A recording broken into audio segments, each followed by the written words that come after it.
নমস্কার বন্ধুরা, আশা করি সবাই ভালো আছেন এবং সুস্থ আছেন। সামনেই আসতে চলেছে উৎপন্না একাদশী।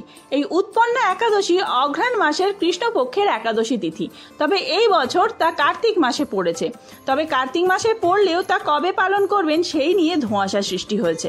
কেউ বলছেন 14ই নভেম্বর, কেউ বা বলছেন 15ই নভেম্বর এই ব্রতের পালনই।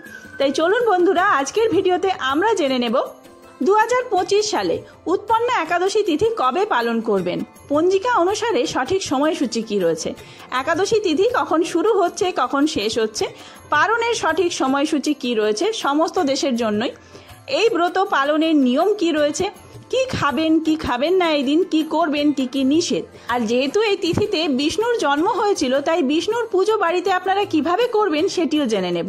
তো চলুন বন্ধুরা, দেরি না করে ভিডিওটি শুরু করা যাক। যদি আমার চ্যানেলে নতুন হয়ে থাকেন অবশ্যই চ্যানেলটি সাবস্ক্রাইব করে এবং ভিডিওতে একটি লাইক করে শেষ পর্যন্ত সাথে থাকবেন। আশা করি ভিডিওটি আপনাদের জন্য খুবই হেল্পফুল হবে। ভিডিওর মূল পর্বে যাওয়ার আগে শ্রী বিষ্ণুর অশেষ কৃপা পেতে কমেন্ট বক্সে লিখুন ওম শ্রী বিষ্ণু অথবা ওম নারায়ণাই নমঃ। আমি দেখে নেওয়া যাক কখন থেকে শুরু হচ্ছে এই একাদশী তিথি।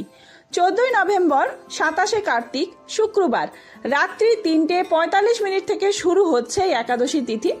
শেষ হচ্ছে 15ই নভেম্বর 28শে কার্তিক শনিবার রাত্রি 4:21। অর্থাৎ এই পরিস্থিতিতে উদয়া তিথি অনুসারে 15ই নভেম্বর শনিবার দিন একাদশীর পালনই রয়েছে। এই দিনেই একাদশীর ব্রত উপবাস এবং নিশি পালন সবকিছুই রয়েছে। এই ব্রতের পালনের সময় রয়েছে 16ই নভেম্বর রবিবার দিন দুপুর 1:10 থেকে শুরু করে দুপুর 3:18 মধ্যে। এই সময়ের মধ্যে আপনারা যেই জায়গা থেকেই দেখছেন না কেন এই সময়ের মধ্যে পালন করলেই হবে, 3:18 মধ্যে করে নিতে হবে। এবার চলুন জেনে নেওয়া যাক একাদশীর দিন আপনারা কি করবেন কি করবেন না, আর কি খাবেন কি খাবেন না। একাদশীর দিন সূর্যোদয়ের পূর্বে স্নান সেরে বিষ্ণুর পুজোর সংকল্প নিতে হবে। পঞ্চামৃত, ফুল ফল, মিষ্টি, ধূপ, প্রদীপ, চন্দন, অক্ষত, তুলসী নৈবেদ্য সহযোগে বিষ্ণুর পূজা করুন। সঠিক বিধি মেনে পূজা অর্চনা করতে হবে। পুজো শেষে আরতি করতে হবে। এরপর উৎপন্না একাদশীর ব্রত কথা শুনুন অথবা নিজে পাঠ করলেও হবে। আমি এই ব্রত কথা খুব তাড়াতাড়ি নিজের চ্যানেলে আপলোড করব, আপনারা চাইলে সেটি দেখতে পারেন। এই দিন শুধু সাত্ত্বিক জিনিস ভোগ করা যাবে, যেমন আপনারা চালের কোনো জিনিস, ডাল, চাল ডাল এই সমস্ত জিনিস খাবেন না। শাক সবজি খাওয়া যাবে না, তবে কিছু সবজি খাওয়া যায়, যেমন আলু, মিষ্টি আলু, কুমড়ো, পেঁপে এই সমস্ত জিনিস আপনারা খেতে পারেন। কোনো সবুজ শাক সবজি গ্রহণ করা যাবে না। বিষ্ণুর ভোগে অবশ্যই তুলসী পাতা রাখতে হবে। ধর্মীয় বিশ্বাস অনুযায়ী বিনা তুলসী পাতাতে বিষ্ণু কোনো রকম ভোগ প্রসাদ গ্রহণ করেন না। সম্ভব হলে এই দিন ভগবান বিষ্ণুর মন্ত্র ওম নমো ভগবতে বাসুদেবায় এই মন্ত্র 108 বার করে জপ করতে পারেন, অথবা সারাদিন যদি জপ করতে পারেন তাহলে খুবই ভালো। এছাড়াও বিষ্ণু সহস্রনাম পাঠ করতে পারেন। সন্ধ্যায় আবার ভগবান বিষ্ণুর পূজা করুন এবং হলুদ ফল ও হলুদ মিষ্টি নিবেদন করুন। সম্ভব হলে হলুদ রঙের মিষ্টি তৈরি করুন অথবা বাজার থেকে কিনে আনলেও হবে, কারণ হলুদ মিষ্টি ভগবান বিষ্ণুর অত্যন্ত প্রিয়, কারণ হলুদ রং ভগবান বিষ্ণুর প্রিয়। পূজার সময় হলুদ বর্ণের মিষ্টির সাথে সাথে আপনারা হলুদ বস্ত্র যদি পরিধান করতে পারেন তাহলে আরো শুভ ফল মিলবে।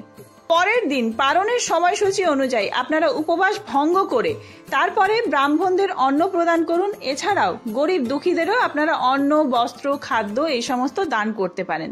একাদশীতে যা কিছু নিষেধ, একাদশী ব্রতের আগের দিন রাত 12টার আগেই অন্ন গ্রহণ করে নিলে সর্বোত্তম। এরপরে ঘুমানোর আগে আপনাদের দাঁত ব্রাশ করে দাঁত এবং মুখগহ্বরে থাকা সমস্ত রকম খাবার পরিষ্কার করে তবে ঘুমোতে হবে এবং সকালে উঠে শুধু মুখ কুলি করে স্নান করে নিতে হবে। একাদশীতে সবজি কাটার সময় সতর্ক থাকতে হবে যেন কোথাও কেটে না যায়। একাদশীতে রক্তক্ষরণ বর্জনীয়।